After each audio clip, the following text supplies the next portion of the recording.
What's up mga kaburda? Samahan nyo ako din at ako'y may istorya. Aring aking ipapakita ay kaya kong sabihin legit at talaga namang ako'y naging masaya. Bukod sa napakasulit at napakasarap kasama na rin ang aking mga bago nakilala, ay talagang sumakit ang aking panga sa kakatawa. Ganun nga siguro talaga wala sa taga ng pagsasama at pagkakakilala. Basta ang mahalaga ay tanggap ka kahit ano at maging sino ka pa.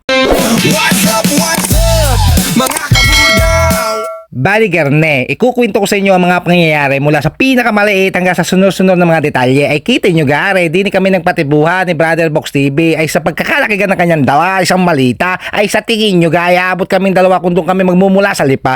Aray naman kasi si Brother overacting, tayo mag-outing lang ha, kita'y babalik din. Speaking of outing, alam nyo mga kaborda, where are we heading next? English speaking, syempre, para kahit pa paano mayroon dating. Ang sarap mong ihagi sa dagat at ipakain sa mga pating. Wag gayon, you're hurting my feelings. Umalis na ang aming bangka. We're heading to Tingloy. So excited na ako mga kaborda kung anong itsura ng Tingloy. So I still remember nung ako'y pumapasok dito sa Batangas. Tayo ko lang narinig yung place sa Tingloy. Samahan nyo ako dito sa adventure namin dito sa Tingloy. Kasama ang Team Burao. Let's go! Marahil marami sa inyo nagtataka kung bakit at paano ko din lumarga. Abay, hindi naman ako din sasama. Kung hindi naman ako naimbita, ay sino pa ga mag-iimbita? Ang nag-iisa at isa sa pinakamahusay na vlogger sa larangan ng komedya, walang iba kundi si Utoy Buraot. Kita nyo ga mga postura, hindi halatay ng buburaot ang mga isa't pugita kapag nakamerkana. Hala siya, sa galing din nga magdala. Alam ko sasabihin ninyo bakit kakalayo at abot pa kami ng pagdayo dito kasi si Brother Utoy pala sa dyan taga dito at dito tubo ay anong koneksyon ay di aringat nagkataon isa si Utoy sa nanalong kalahok at paparangalan sa gaganaping okasyon. Akalain mo yun? At siya nga pala, bukod sa napakasaya at hindi ko makakalimutan mga ganap, din isa nasabing programa kasama ng aking brother na malakonsyerto ang hindi niya inaasang pagkanta. Meron din malupit na banda.